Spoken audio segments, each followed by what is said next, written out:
I'm Lady T506. Welcome to my channel.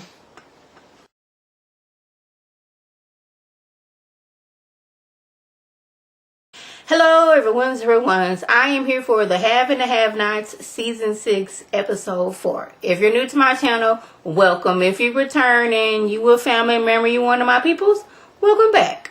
Now you guys, I just, one time on this episode, Tyler, you're doing good now.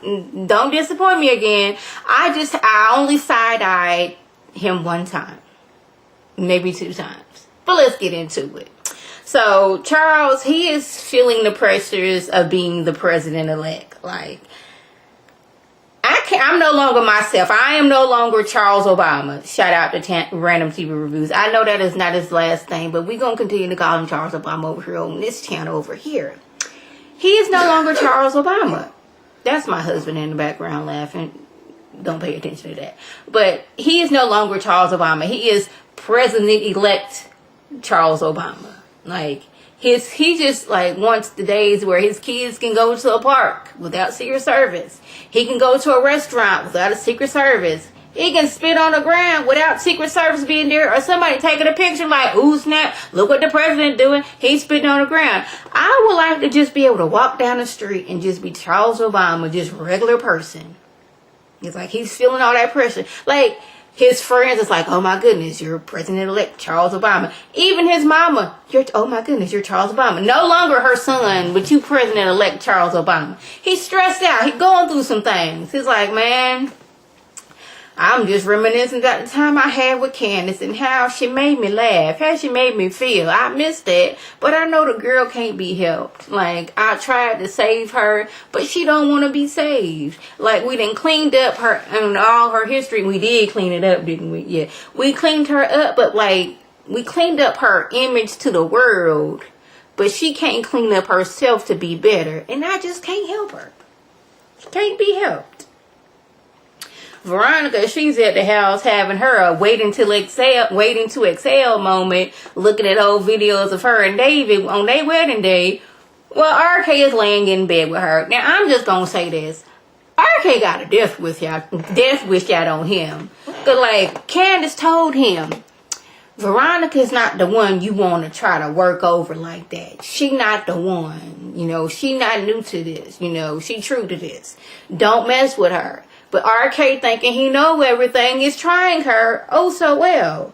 Now, she blaming RK because he didn't beat up David. And Benny would have done that to her. Like, you seen him beat me just throw me to the ground. Like, David pulled his arm all the way back, came around and smacked her. And she did like a little sideways roll to the ground. And RK did not come to her defense.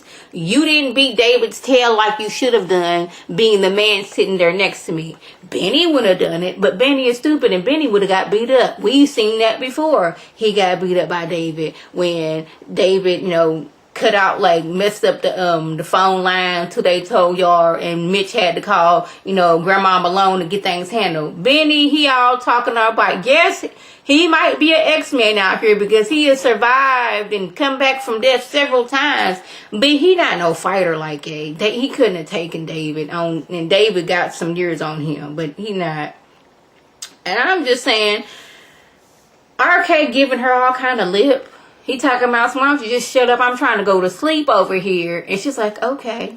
See, you don't know how to read people, because she went from wanting to fight you to calm as a cucumber, and you just gonna lay down and go to sleep. When a woman's too calm after being angry, that is your cue to leave. See, RK, you gonna end up stinking somewhere. I'm just gonna say that, because Veronica not playing. She went in the other room after said, okay, go to sleep, take your rest, and went in the other room and started making her some grits. I was like, your back gonna be there burnt off just like David's. So, Landon, when Charles told you that he would do anything to take his mind off of what's going on, he didn't mean you unbutton his pants and trying to have your way with him. I'm just saying that that's not what he meant. He wasn't saying to do that. And Charles was drunk, but he wasn't drunk. He popped up with the quickness like, hold up, bruh. He went from zipper unzip, hold up, bruh, what you doing? Well, I thought, what you thought? I said I wanted to relax. I didn't say any of that. So now Landon like, oh, what the, I done lost my job. What I'm going to do? But I'm telling you, Charles Obama snapped out that drunkenness with a quickness. He was drunk, but he wasn't drunk. So now Landon down at the bar like, I need a drink. I lost my job. I don't know what I need to do. He blaming Candace. It's like, you told me this man was gay. And I just tried to take advantage of him while he was drunk. She's like, child, I know I said he was gay, but he ain't gay. Now he mad at her because he listened to what she was saying while she was mad. He said, I would do anything to take my mind off of that. He didn't say unzip my pants and try to have your way with me. That's not what he meant, Landon. That's not what he meant. Sarah and Wyatt. Y'all, I don't know who's getting on my nerves worse, Sarah or Wyatt. So she finally stops to where is she at. Wyatt banging on the car. Let me out. I'm about to suffocate. He's already sweating and scratching and shaking like a crackhead. He pops out like, oh my goodness, I need some money. Just shaking and all that stuff. She's like, are you gonna rob me? Like, Sarah, he asked, are you going to rob me? Like, you too calm for somebody who's gonna get robbed. Like, he ain't got no weapon. Like, doggone it. He's sweating and shaking, doggone. All you got to doggone just elbow him right quick. He down. He's grabbing the purse like, where your money? Where your money at? Give me your money. Give me money. I'm like, what? She's like, oh my goodness. Ding, ding. Like a light bulb popped up on her head. You know what? Come with me to my boss. What are we going to your boss for? You going to go to your apartment next? It's like, yeah. After you talk to my boss, we're going to go to my apartment. Yeah, come on, little boy. Come on. He's sitting there still scratching and shaking and sweating like a crackhead. And she like guides him off. Jim and them realize Wyatt's gone. He puts two and two together like, oh, it was a distraction. Sarah was down here and Wyatt's old crackhead tailed and hopped in the back of her car. But I'm like, how is Jim just punking everybody? I don't understand how and why. Hold on, where am I at? I'm sorry, I didn't skip something. I'm trying to stay on track.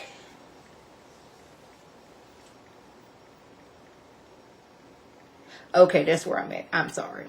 Mitch goes over to Uncle Vanny. He's like, okay, what happened to Mitch? What happened to Vanny? Long story short, we didn't do it.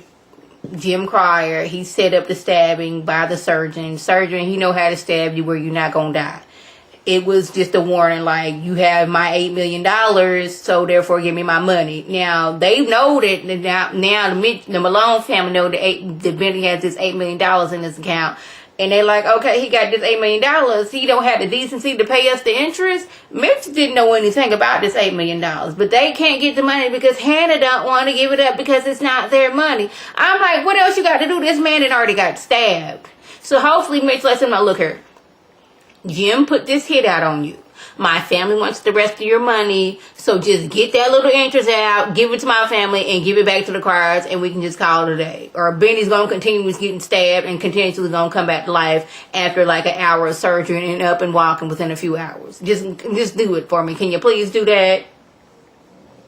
David said he's scared because he's going to hurt Veronica. And he needs to feel the pain, so he don't want his pain medication because he wants to fester in this. And all the pain and anger that she done blew his back off and blew Erica up, he ready to kill her. David knows that she has evidence against him and everybody else with several lawyers. So if something happened to her, the lawyers is going to, just put this evidence out. So we need to find out who these lawyers are so we can get that evidence, so I can get to killing her, so I can get the doggone it, electric sliding on her grave. And Dave was like, oh, I'll be the supporting friend right there next to you. Yeah. And this is when he's standing there next to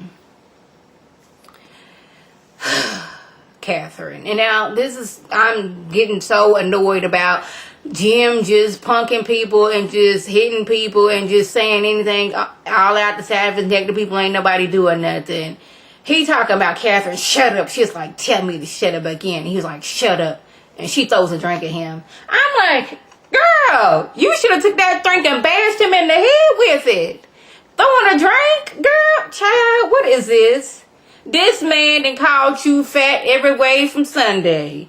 Then cheated on you. Your whole entire relationship was only with you because he wanted his career to succeed because of who your daddy was. Treated you all kinds of wrong. Had your child locked up even though he needed to be locked up. Did all this low down dirty things. Got y'all made pregnant.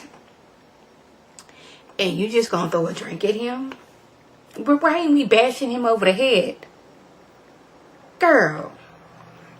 So Benny walks in on Hannah and Derek's romantic night of not sleeping together. She got on her fancy special occasion, nightgown set. They gonna try to, put pillows between them. Because we can't be out here having sex. We not married. But I do want you to look at me in my nice little lingerie.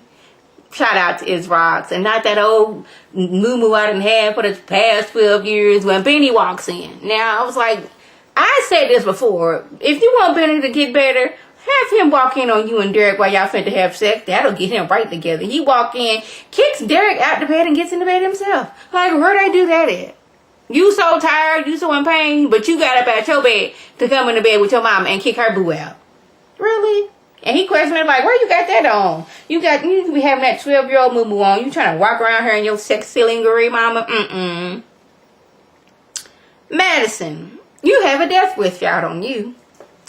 Now, Justin told you several times, Benny is his man. Not Benny, but Jeffrey is his man. Leave Jeffrey alone. Don't talk to Jeffrey. Don't lick to Jeffrey. Don't even say Jeffrey's name. Matter of fact, don't even be with somebody whose name is Jeffrey. Don't even use the letter J or Harrison or anything of that sort.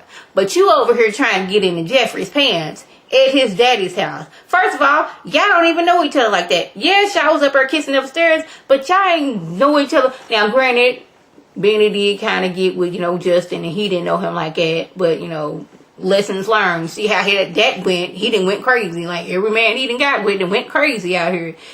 Was he with Landon? Yeah, Landon is, he slept with Landon, but he ain't crazy towards him. He crazy towards somebody else. Get with the hurricane man, you go crazy. Just don't say that. You ever trying to get with this man, but Justin already told you, stay away from my man. He's my man. Stay away from him. So they sitting there talking, and next thing you know, it's a red dot on Jeffrey's head, like a sniper rifle. It's Justin. Because he told you to stay away from his man. Now, he got to kill Jeffrey, so you can't be with him. Yeah, he not going to be with him neither, but you ain't really going to be with him. So, y'all, that was the gist. If I left anything out, by all means, leave a comment below. So, the one thing that I was talking about, I was having a side eye. David just sitting up at home while his dressings are getting changed. Now, granted, my auntie, she had surgery one time, and I had to, change her dressings at home and, pour peroxide and alcohol or wherever it was in her wounds. I get that. But, that whole scene, I said I wasn't going to rant. I'm just going to say that's what I side-eyed. So, if I left anything out, by all means, leave a comment below. If you're new to my channel, welcome. Feel free to subscribe. It is free 99 all day, every day. If you returning, you one of my peoples, you one of my family members, one of my peoples, welcome back. And tell your people to tell their people to come over and be one of my peoples. This is Lady T signing off. Have a good one.